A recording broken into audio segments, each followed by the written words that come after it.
Welcome, everybody, to Radicalized Truth Survives. As you guys know, we are an investigative show about disinformation. My name is Heidi Kuda. I'm here with my incredible partners, Jim Stewartson and High Fidelity. We often interview global experts from around the world on the subjects of disinformation and scholars and historians of fascism, just so we all have the tools to better be pro-democracy activists. Today, we are going to be introducing you to somebody who I think is probably going to blow your mind. His name is Dr. Émile Torres.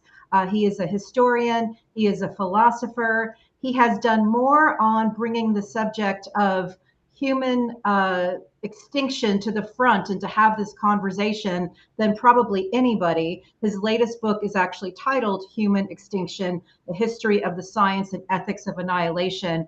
I've been listening to hours of lectures from him. He's nothing short of brilliant. I'd like to bring him in and get this conversation started. Hello, Dr. Émile Torres. We are so happy to have you with us today. I'm really excited for our audience to get to know and understand your very vital work.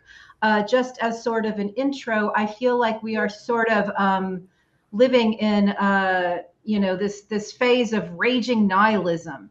And I think that rather than sell nihilism, a lot of the tech bros and the people that we expose on our show are trying to sell Christo-fascism. And I bring this up because integral to your work is the promotion of God in these events that could be very catastrophic. And so I kind of want to start there. I know it might be a weird place to start, but I think it's almost so important. You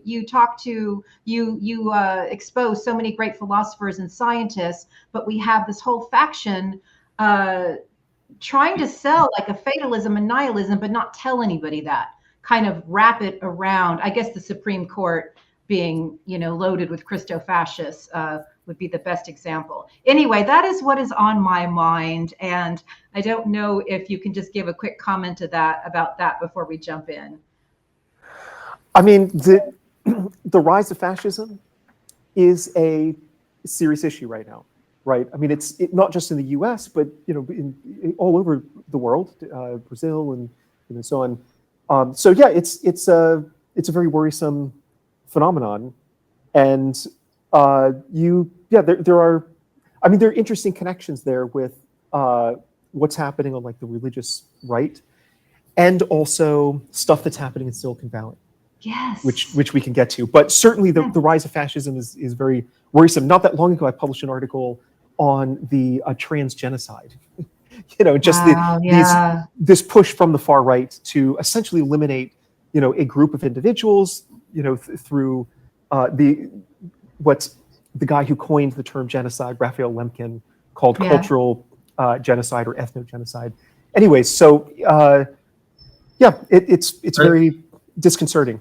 Yeah, right. There seems to be a very deep correlation between the rise of fascism and the rise of apocalyptic ideologies in general, right?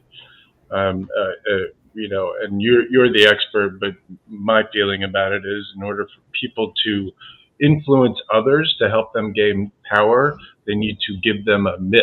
They need to give them a fear of something that's going to happen in the future. And so I think, to me, it's always seemed like these are two, parts of the same thing, which is powerful people trying to influence others. Yeah, I think that's exactly right. I mean, this sort of myth-making is a central feature of fascism. And, Jason Stanley, for example, the philosopher at Yale University, has written, a book a couple years ago called How Fascism Works, if I remember the title correctly. Correct, that is correct.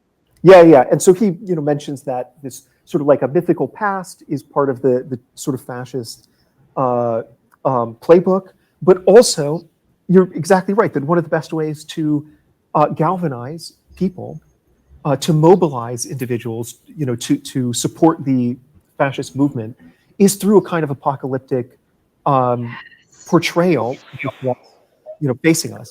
So actually, there's another article that I wrote years ago on the ubiquity of apocalyptic language in the U.S. presidential election. Wow.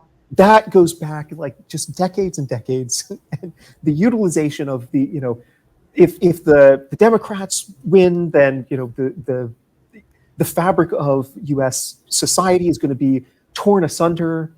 Well, there's the famous nuclear bomb ad, right? Yes. Yeah. They were literally like, okay, if you vote for this guy, you're gonna get a nuclear. That was Lyndon Johnson's ad against Barry Goldwater in 1964. Yeah. A Democrat. Yeah. So, I mean, without a doubt, that's the apocalypticism is very effective. So Yeah. that's just not surprising to see it being, intertwined with political rhetoric. Absolutely. Yeah.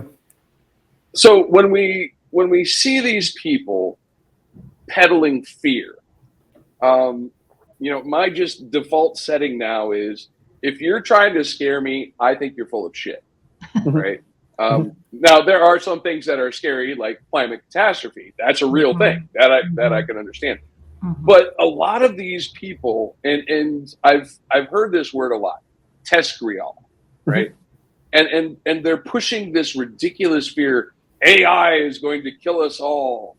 There was all this hubbub about it from these TESCREALists.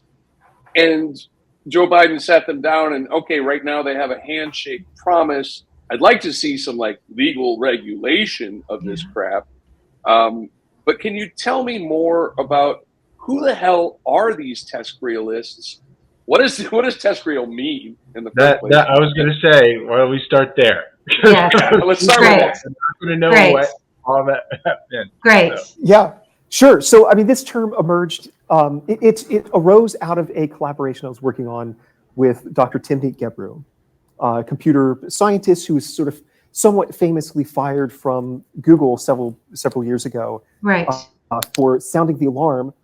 She was part of the ethics group there, and sounding the alarm about algorithmic bias and similar phenomena. The response from Google was like, "You need to leave," and so she was sort of pushed out.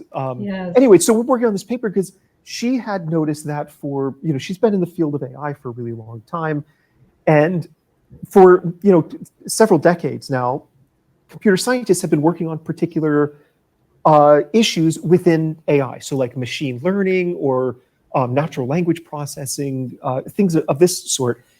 And she noticed that recently, over the past 10 years, especially the past 5 years, there has been this sudden sort of invasion of the field by people who are completely fixated on and obsessed with the creation of artificial general intelligence. So this is, AI system, a single algorithm, single system that can perform as well as at least as well as humans in every cognitive domain of interest. So mathematics, it can conduct scientific research, it can recognize faces, and so on. And so she was sort of wondering, what is going on? Why all of a sudden are there all these individuals backed by billions of dollars, founding these companies that are explicitly trying to create AGI, artificial general intelligence? And she stumbled upon some of the things that I had been writing about long-termism and transhumanism, and suddenly I think it sort of dawned on her that this is the explanation. This is why it's this sort of bundle of ideologies that are driving this race to create ever larger language models, which a lot of these people believe is the stepping stone to actually creating AGI. And so we started a collaboration trying to trace the influence and the financial links between some of these companies and like major funders, tech billionaires like Dustin Moskovich, who's the co-founder of Facebook, Peter Thiel, Elon Musk, and so on. Robert Mercer, the usual suspects. Round up the usual suspects. Yeah, I'm sorry. You got me in hi-fi and fighting mood when you put those names out there. Yeah. So just an interesting thing. Back in late 2020, I discovered that Peter Thiel was into cosmism based on reading of, I mean, everyone knows these rumors about Peter Thiel and being a vampire and wanting the blood of the young, right? And I couldn't figure out what the hell this was about. So I started looking into all of this stuff. And what I finally stumbled across was this Russian, like they call him a philosopher, but the guy was a fucking librarian, first off. He came up with this idea that if you transfer blood from young people to old people, the old people would benefit from the young blood, and the old people transferring their blood to the young people would benefit them from like the antibodies. But he came up with this idea before blood typing was even known. So I think it was a really bad idea. And yet here's this billionaire. His name was Tsiolkovsky, and he died from a blood transfusion. Yes, I remember that. Because of that, yes. Yeah, all that. Oh. So I wanted to just briefly return to something that Hi-Fi said earlier about climate change, right? Because I think it ties into all of this. If you believe in the apocalypse, right? If you believe that the earth needs to basically go through hell in order for Jesus to come down on his magic carpet to pick you up, then climate change is good, right? You want the world to begin to fall apart because it's the beginning of the end times, the beginning of the rapture. And I, speaking of money and funding, I don't think it's a coincidence that oil and gas has funded a lot of the apocalyptic mythology around, the sort of Christo-fascist movement of the last several decades. I was wondering if you had any of the same observations. Yeah, I don't know. A couple things come to mind. One is that you're absolutely right that there are many Christians who think that the world is going to get much worse before it gets better. So the other side of the apocalypse is utopia, and and there's only one path from where we are to utopia, and that's through the apocalypse, through the cataclysmic paroxysms of the end times. All of these wars and natural disasters and so on. And the tribulation, as it were. The tribute, yeah. And so not all Christians have held this view.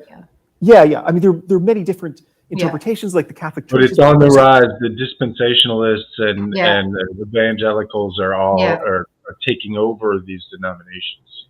Yeah, exactly. Since really the 1970s, that's dispensationalism was sort of taught in some seminary schools and Bible colleges and so on.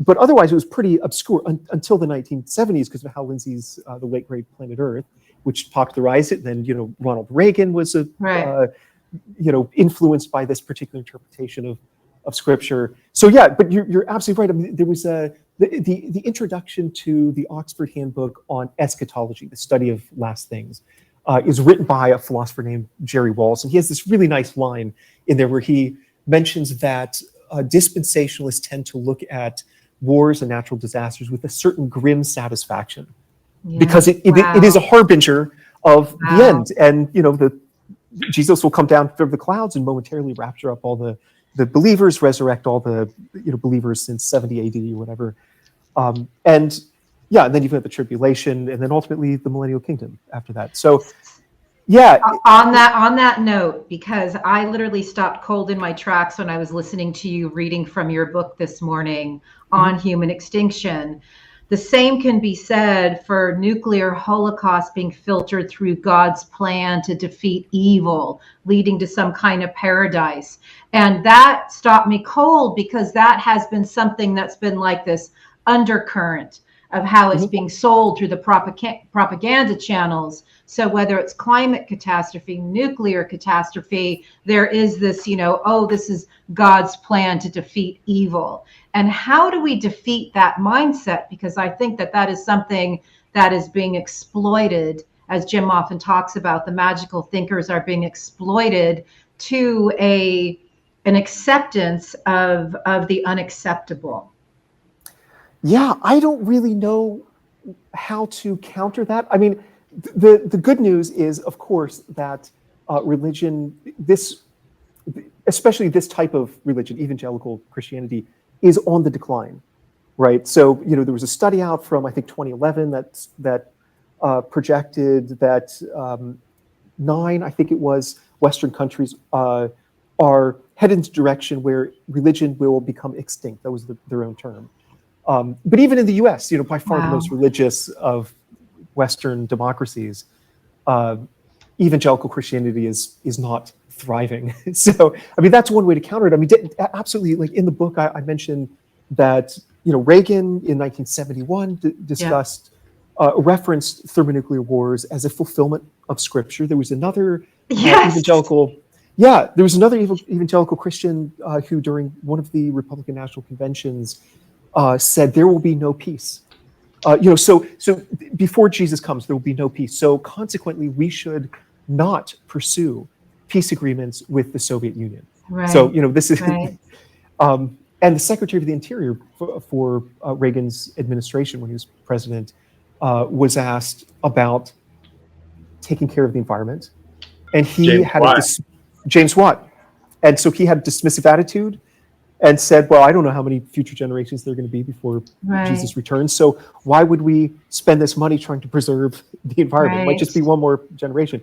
So, I mean, this is a mindset that I think is really dangerous, and it continues to be pervasive among the political right, this sort of apocalypticism, and there's a certain danger to utopian apocalyptic thinking.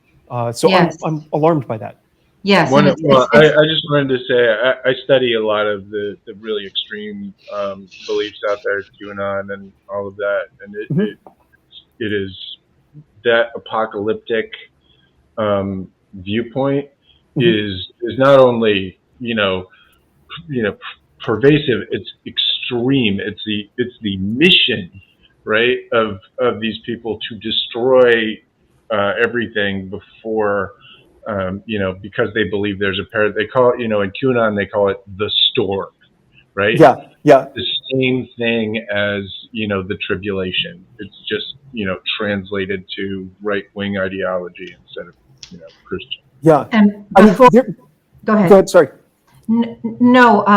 What I want to, there's a couple things I want to do. Go ahead and comment, and then I want to do a couple of things after you comment on what Jim just said. Yeah, no, I was just going to mention that scholars do recognize, this sort of spectrum, passive versus active eschatological end times beliefs. And so a passive sort of view would be that, humans have almost no role to play in catalyzing the end times, right? It's supernatural agency. It's the deities. It's it's the spiritual warfare behind the scenes and so on. That, and maybe the timeline is entirely determined by the divine. But on the active end, there's sort of this view that actually we're participants in this eschatological narrative that's unfolding in real time, and so it's on our shoulders to participate in some way to help to actually bring this about. And so, like the Islamic State would be an example of this sort of active eschatology perspective. There are other, terrorist groups in the past, like Aum Shinrikyo, this Japanese terrorist doomsday cult from the 1990s, responsible for the 1995 sarin subway attack in Tokyo.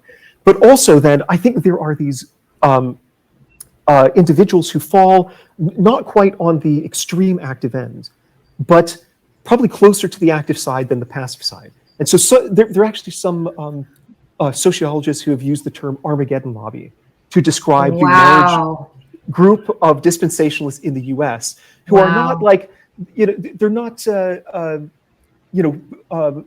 detonating bombs or like trying to synthesize designer pathogens to bring about the end of the world, but they support policies that do not contribute to the reduction of violence, to mitigating problems like climate change or environmental degradation.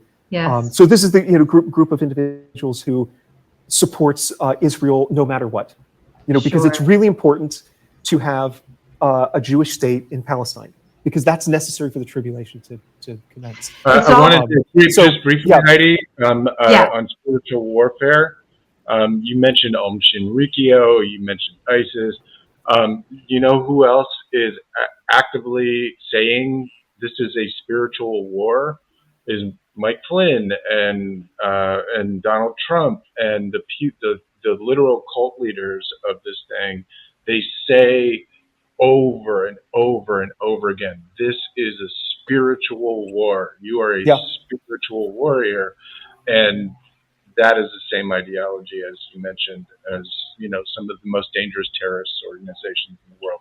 My apologies for interrupting there. I just thought it was really important because you mentioned some of the most dangerous groups in the world, and we have people saying the exact same thing right here in America. Apologies, Heidi.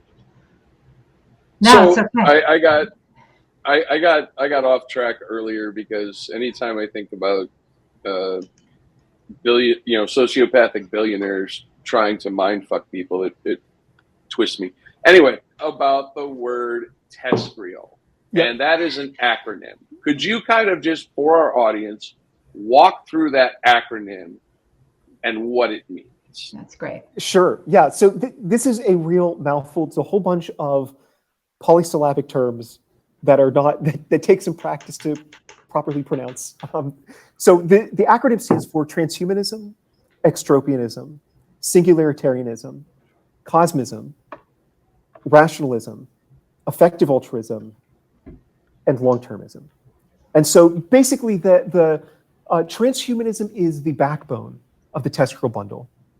And long-termism is kind of the galaxy brain that sits atop and ties together all sorts of major themes that are central to. And can you define both those terms? We've talked about transhumanism and long-termism on our show, but just for the new members of our audience, can you give like 1 or 2 line definitions, and then they can take it from there? Sure. Yeah. It's also worth noting real fast that one of the reasons the acronym is arguably useful is that these ideologies appeared in roughly that order.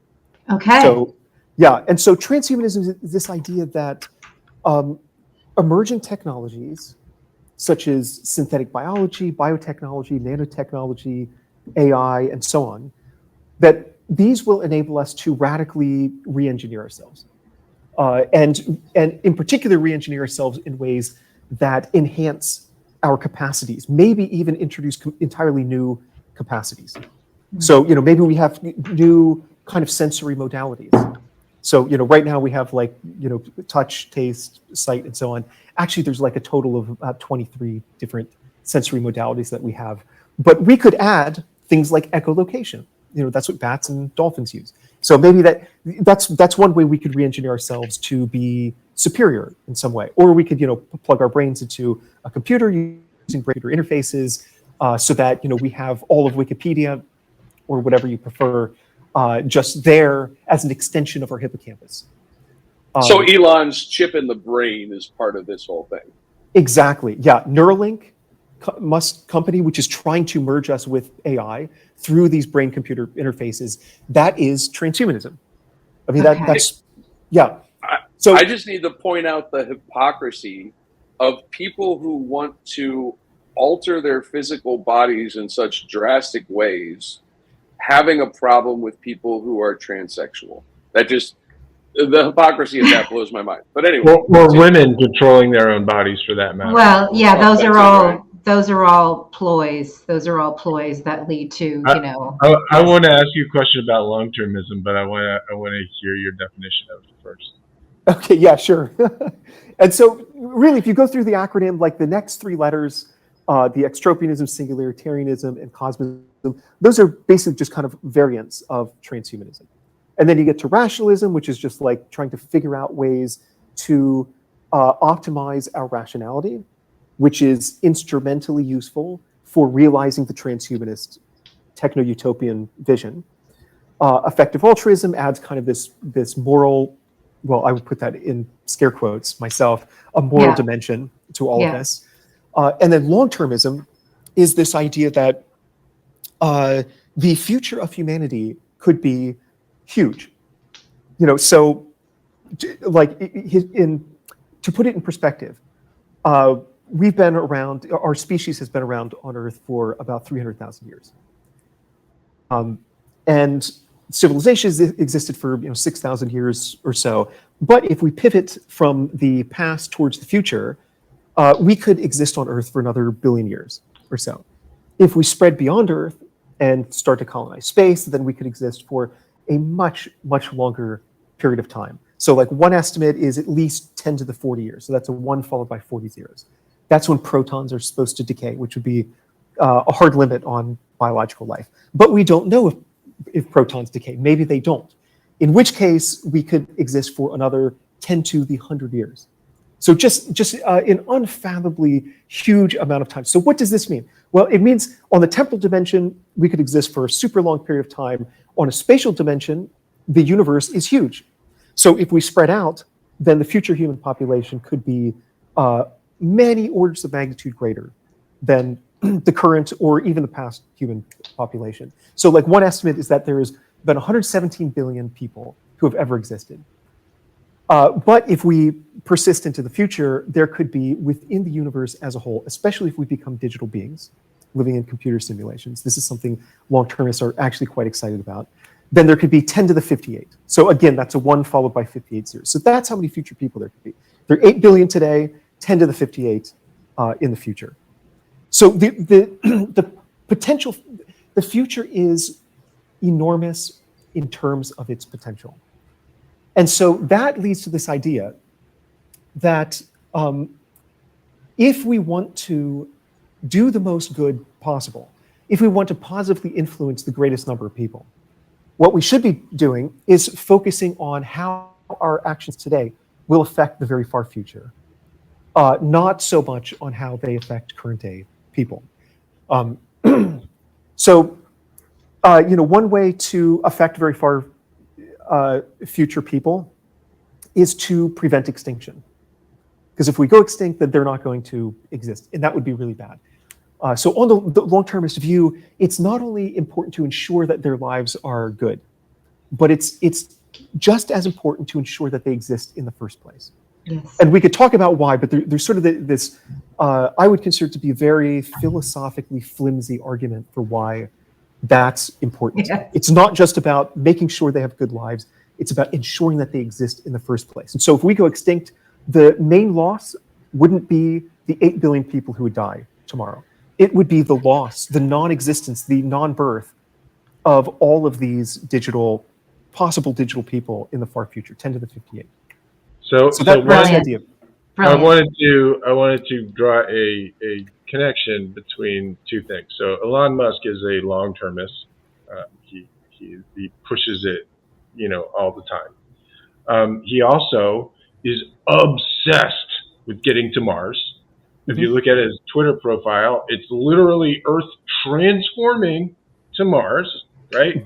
What is one of the tenets of Russian cosmism is that we need to be multiplanetary. It's literally like the core, belief of it, right? Here's my postulation.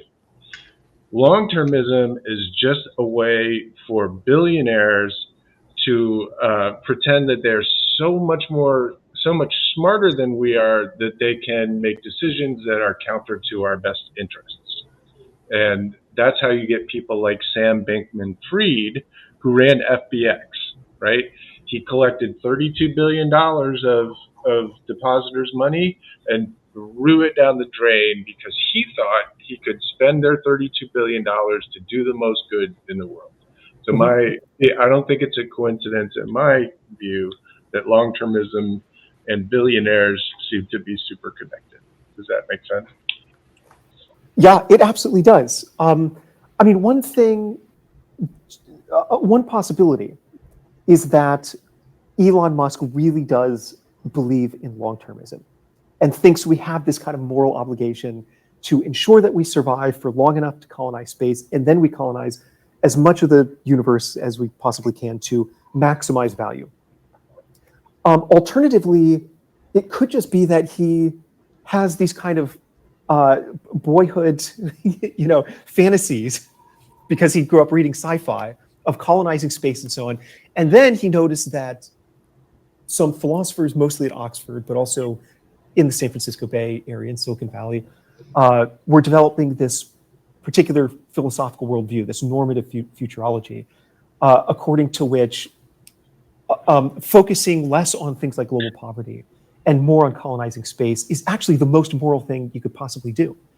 So long-termism says, not only are you morally excused from focusing on global poverty, but you're actually a morally better person if you don't get obsessed with current day people, but instead you have this sort of grander, broader cosmic view of things.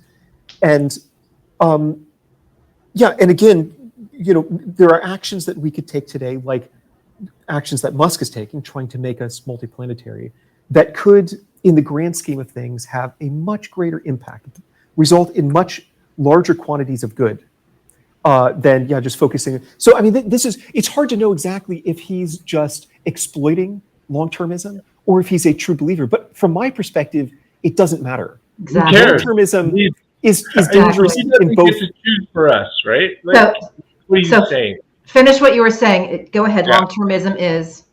Yeah, long-termism is dangerous in either circumstance. I mean, either it is actually motivating these sorts of actions, or it's excusing these sorts of actions. And so from my perspective, it doesn't really matter so much if Musk and some of the others are true believers. But I do think that Sam Bankman-Fried was very much a passionate adherent of this view who really did buy into its particular vision of the future. I think that's why he initially went to work on Wall Street. And then got into crypto. As one journalist put it, was to get filthy rich for charity's sake. And what is that charity? What is the charitable cause? It's a long-termism. It's ensuring that we colonize space. And I mean, this is also why he bought, or why there was discussion. This came out just recently between his brother and somebody at FTX, if I'm remembering the details correctly. But essentially, this was kind of all over the news for a day, that they had discussed buying the island of Nauru. I think I'm pronouncing that correctly. Did you happen to see this? And the idea was to build some bunkers on this island, specifically to save effective altruists, or long-termists, to be more specific, from some kind of apocalyptic, global catastrophe event. Whenever they're building bunkers, we're in trouble. Exactly. It's always cold. I want to jump in because, again, this is a freaking amazing conversation, and I'm so excited about it. But I really want our viewers to know what it is about you that made you kind of at the forefront of these conversations. Like, why are you that guy? I know that like all of us, you have a music background, which is so cool. So many people in this conversation have a love and experience in music. My colleagues are musicians. I was a music critic for a million years. I know that you're a music writer, and I find that fascinating. But how are you that guy? Like, what was it in your background, your childhood, that brought you, to this kind of forefront and really addressing these very, very just heady topics? Yeah. I think part of it was that I grew up in a very religious community. And so there was a lot of talk about the end of the world, the rapture. It was very dispensationalist. It was a Baptist, mostly was affiliated with the Baptist church. And so, I have vivid memories of when Bill Clinton was elected in 1992, just being absolutely paralyzed with fear because everybody thought he was the Antichrist. And so I thought, the rapture is right around the corner, followed maybe almost immediately by the tribulation. What if I get left behind? Just a lot of anxiety. But I feel like that planted seeds. No trauma there. No childhood trauma from that. Thank goodness. So glad I asked. It's just crazy. There was a lot of anxiety and and just I do think there's something to the claim, although I'm not a fan of the new atheist movement these days. Back in the day, I very much was, and that was sort of the perfect timing for me. But I am somewhat sympathetic with the claim that at least certain interpretations of certain versions of religion, versions of Christianity, can result in basically a form of child abuse. You know, when they're shoved down the throats of young children. Many nights I had horrible nightmares of hell. You know, so anyways, it's a bit of a tangent, but I feel like that planted seeds of curiosity about the far future of humanity. So when I apostatized my faith in the early 2000s, I pretty quickly found transhumanism. Yeah. And transhumanism was originally and explicitly constructed to be a secular replacement for religion. So, one of the early books to discuss transhumanist themes and develop some of these ideas was by Julian Huxley, and the book was revealingly titled Religion Without Revelation. So basically transhumanism checks a lot of the same boxes as traditional religion did. So right around the time that I was abandoning my faith, found transhumanism. There's a promise of utopia, of the possibility of immortality by, again, re-engineering ourselves to overcome the affliction of aging. And so, I mean, there's even these days, at least, there's even a version of resurrection, right? Because you can have your body sent to Alcor to be cryogenized and then resurrected later on. I mean, transhumanism has been doing this since at least, I guess, the 1970s, 1980s is when cryonics sort of started to emerge. So anyways, there are all sorts of parallels and isomorphisms between transhumanism and religion. And so the hole that was left after I gave up my Christian faith was almost immediately filled by transhumanism. Wow. So that's sort of how, and fascinating. And I was in that movement for for a decade, and really was enamored with certain aspects of it, and I would consider myself to have been a genuine, ardent adherent, and believer in it. And then just over the past 4 or 5 years, my views have just radically shifted, and I've come to realize that actually it's really a philosophically flawed or tenuous at best kind of view of what the future ought to look like. And worse, I think if people take it seriously, it could be super dangerous. Because anytime you have an ideology that combines a utopian vision of the future and a kind of means ends utilitarian way of thinking about ethics, you put those together, you're going to get something bad. Because if the means can be justified by the ends, and the ends are a literal utopia, then what is off the table? Genocide, murder? Yes. Well, we're talking, think about how huge the stakes are. We're talking about actual utopia. So if genocide is necessary for that, then maybe it actually is justified. So I became really alarmed once I had this epiphany, which in retrospect is sort of obvious. I should have thought about this long ago. But no, your journey is amazing, and the way you explained it in your book is amazing. And I only learned recently that famines are political, that there is a calculation that occurs where it's like one death is a tragedy, 1 million is political. And I think you do an incredible job of how you lay that out in your book. And I also think it's just super important that you even have these conversations. It's important that we talk about human extinction. It's important we talk about the fossil fuel industry spending billions to interfere with people's understanding of climate change, which they have done and which continues till this day. And if we don't talk about these events and what you call the kill mechanisms, whether it's climate catastrophe, whether it's a pandemic, whether it's somebody with some philosophy saying, hey, let's go ahead and encourage mass genocide. What we have occurring right now in real time is Russia's war in Ukraine, where there's actually so many of the things that you discuss are actually occurring in real time. And even when we talk about that, the selling of a nuclear holocaust as a way to combat evil. I see that on what was formerly known as Twitter through the propaganda channels, where there's all kinds of crazy ass accounts or armies or whatever it is trying to sell this stuff. So I think it's very important and very brave of you that we actually have these conversations, because I don't want my children raised in a world of raging nihilism. I don't want them sold, that it's just, inevitable that we are just going to go extinct. But I want to be able to address the conversation.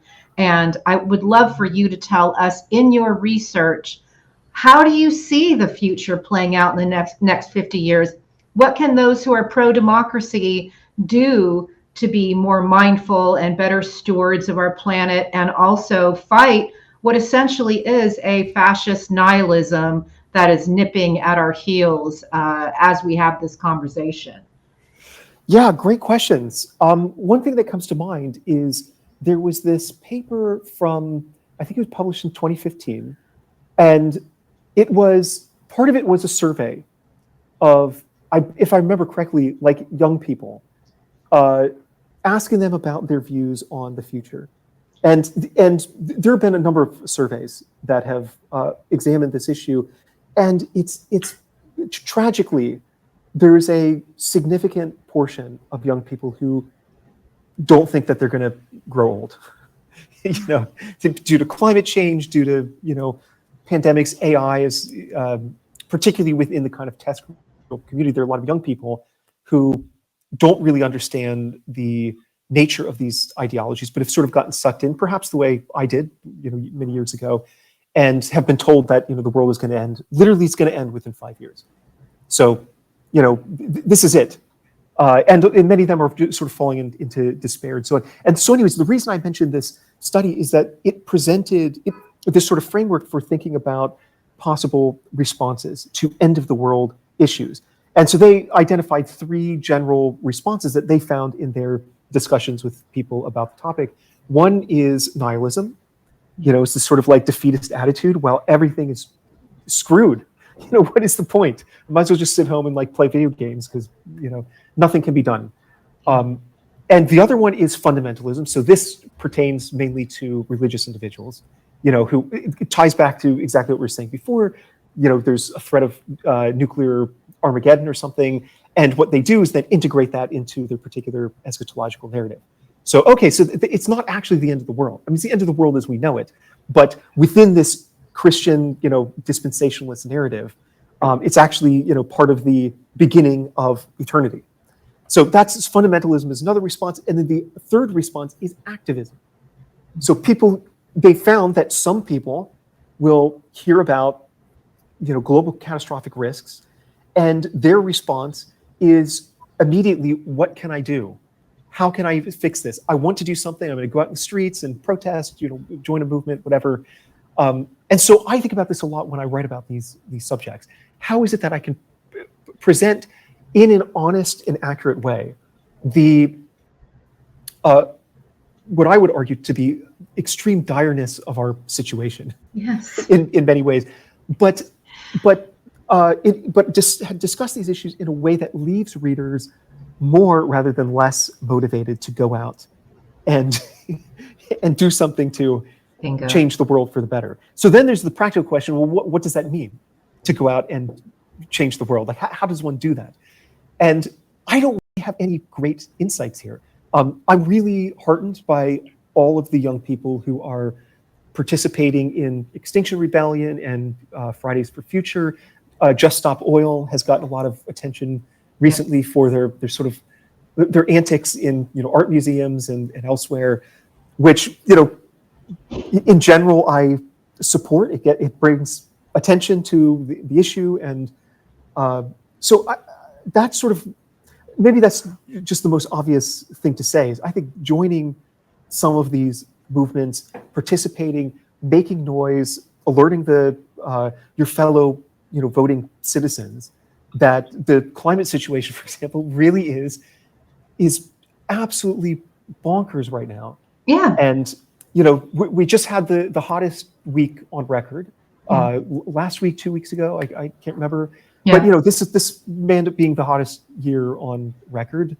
I think 13 of the hottest years ever on record have been the last 15 years. Right. And so, yeah, it's just, you know, Arctic sea ice is just at this bizarre, just totally anomalous low right now. So it's a absolute dire situation. I think, yeah, just also just letting your, you know, political leaders know that their inaction, their passivity in the face of a climate emergency is unacceptable, and it's not without consequences.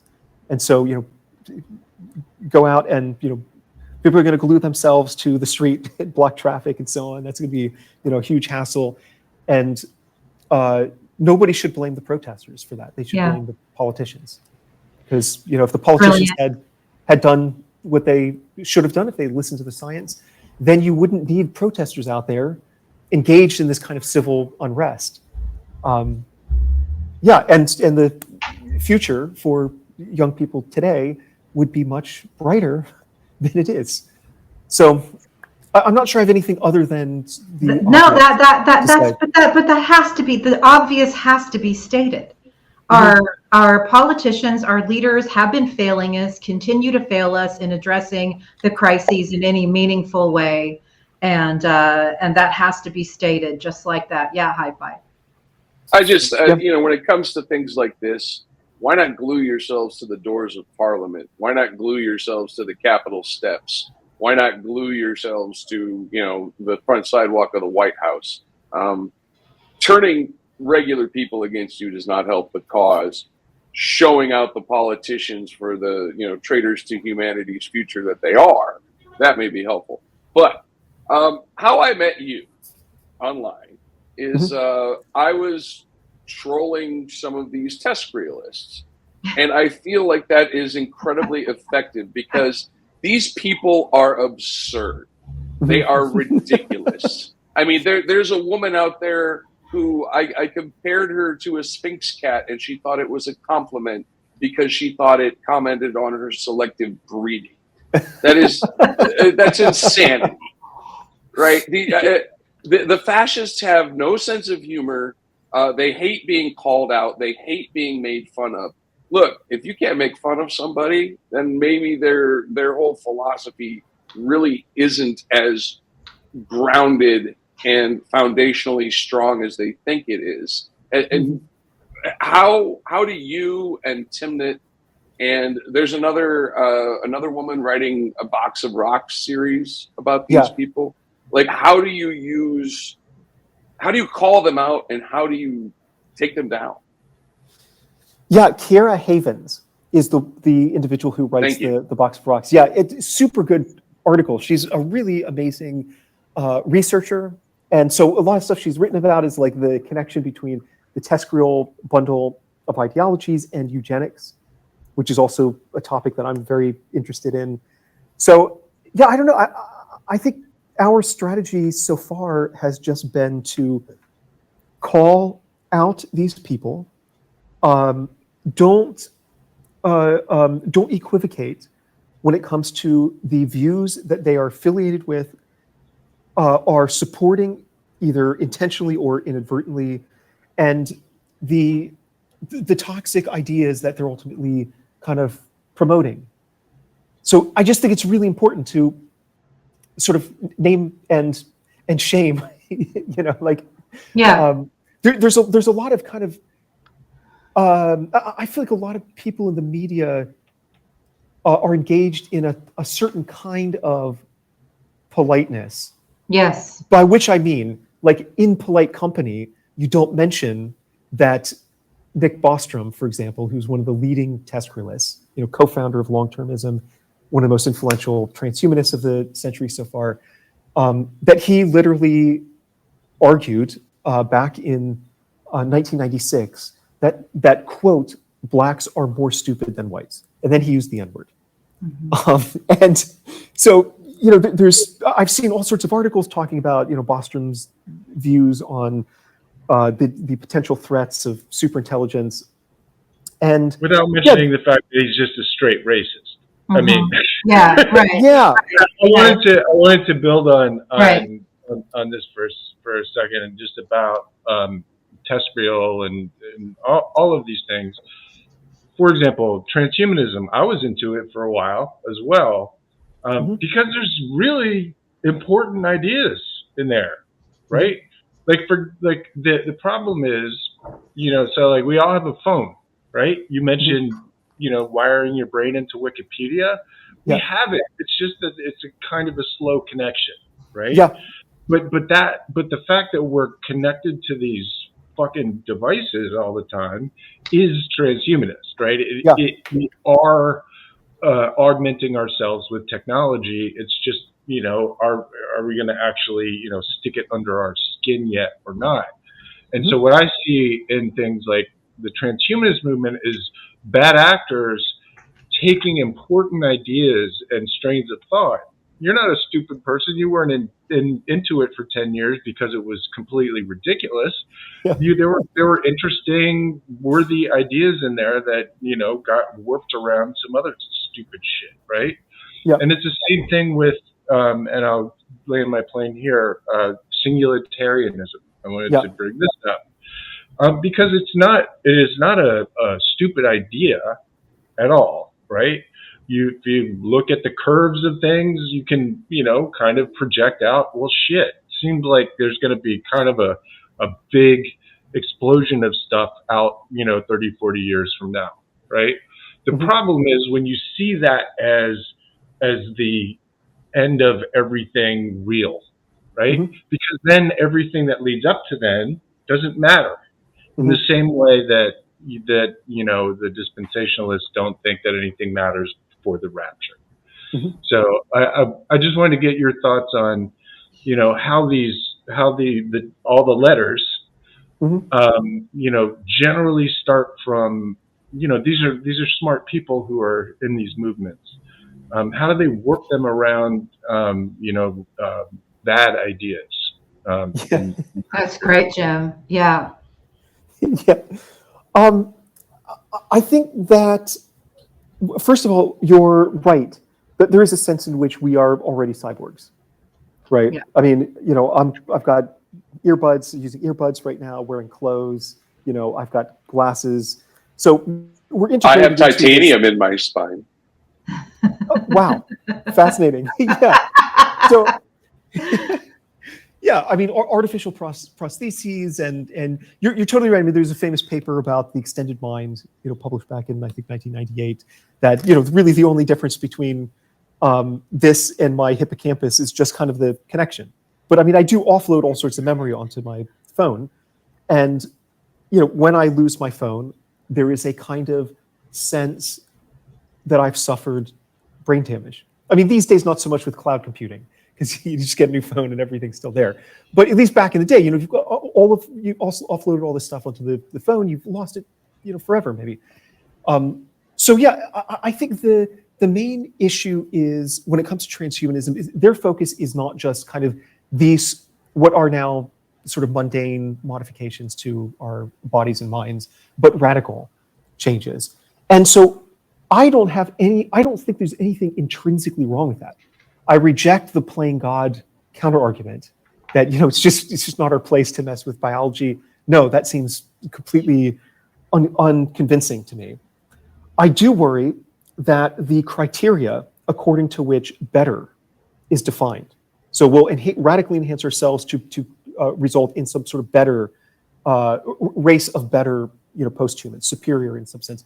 I think those criteria are oftentimes deeply problematic and like really ableist and classist. I mean, I could give you like lots of examples. Some of them are like kind of racist and sexist. And so that's one issue I have with the modern transhumanist movement, even though a lot of them will write that we have cast off all of the bad sort of discriminatory tendencies or attitudes that were present in the earlier eugenics movement, the 20th century.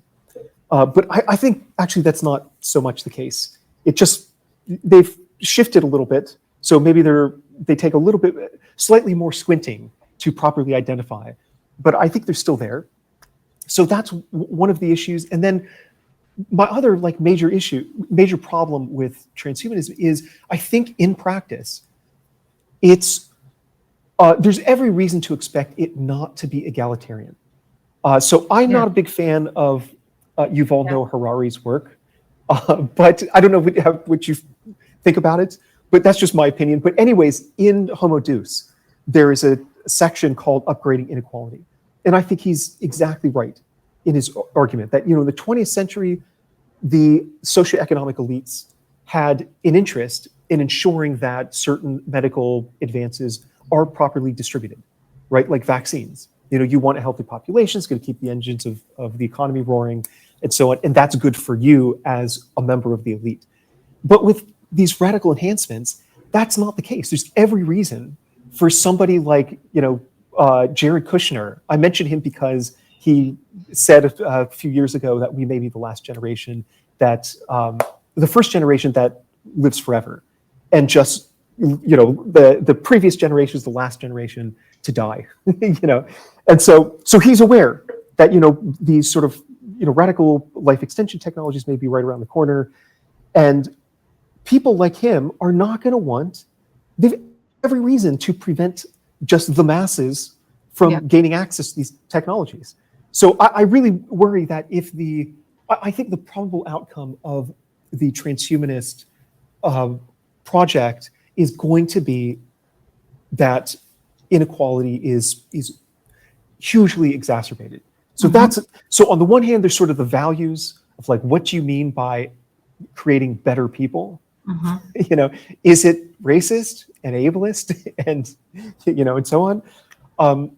That's on the one hand. And then the other hand, like, even if you have this worked out, the people in power are not going to want to to jeopardize their position atop the hierarchy of power within our society by allowing other people to gain access to technologies that could catapult them up to give them a huge advantage within society, thereby destabilizing those hierarchies.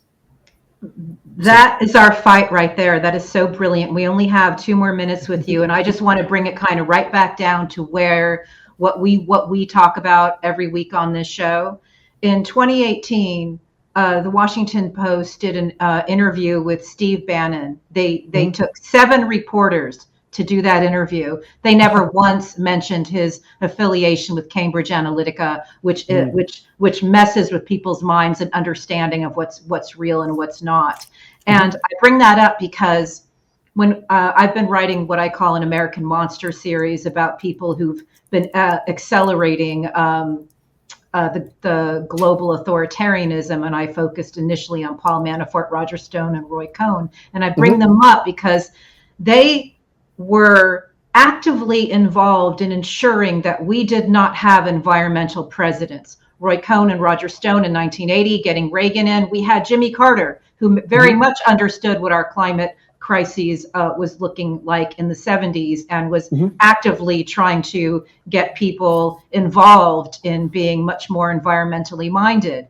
We had the Brooks Brothers riot as engineered by Roger Stone, where we were denied Al Gore. Al Gore absolutely had an understanding of the climate catastrophe that we were facing. We continually have been robbed. And in this country, if we do not start using real words to address the influence that the GOP has had in what Barry Goldwater warned about their affiliation.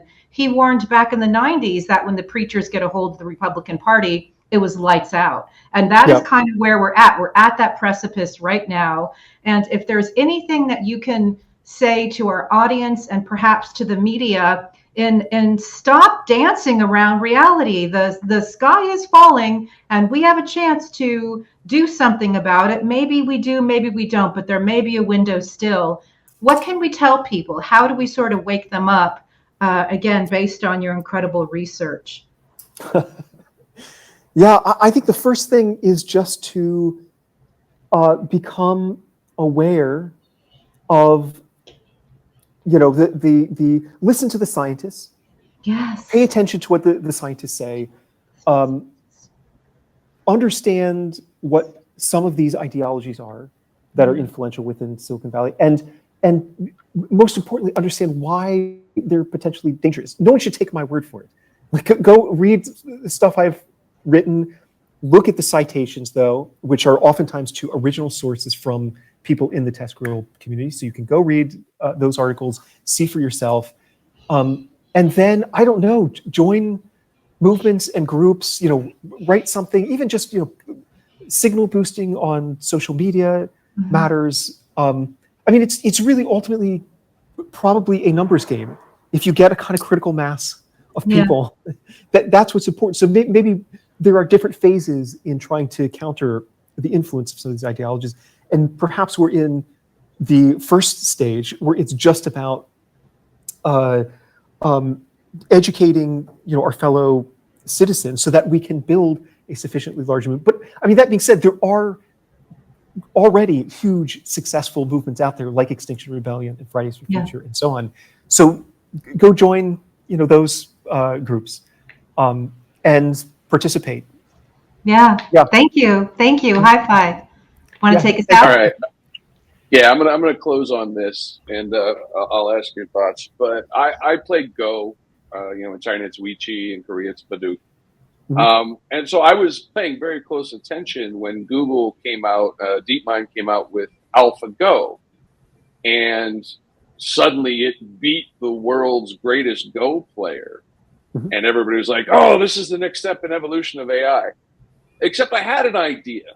And my idea was, I don't think AI can handle stupid chaos. And eventually it was beaten by a guy who played a really, really stupid big game. It was very chaotic. It did not match anything ever played. DeepMind was built off of thousands of years of the history of Go, and it played itself, but it didn't play stupid, right? And it seems to me, if this AI can be beaten by chaos and stupidity and ridiculousness, then these TESCREALists, which is kind of what I try to do when I troll them, can be beaten by the wonderful diversity and stupidity and chaos of people who really care about humanity. Thoughts? Yeah, maybe. But I mean that not in a glib manner. Yeah, we get it. Like maybe let's maybe somebody should try like you, and the results might suggest that is a good strategy. Yeah, I think this really brilliant conversation should be taken out with Joe Walsh from the Eagles, who said, when AI can throw a window out, a television out of a hotel room, then I'll be impressed. Oh, it's getting there. I know. These robots, everybody. I know. I love it. I love Joe Walsh. Oh my God, thank you so much. We have so much to think about. Please promise to come back, and please keep doing the work you're doing. It's so important. Thanks so much for having me. This is really great. Gosh.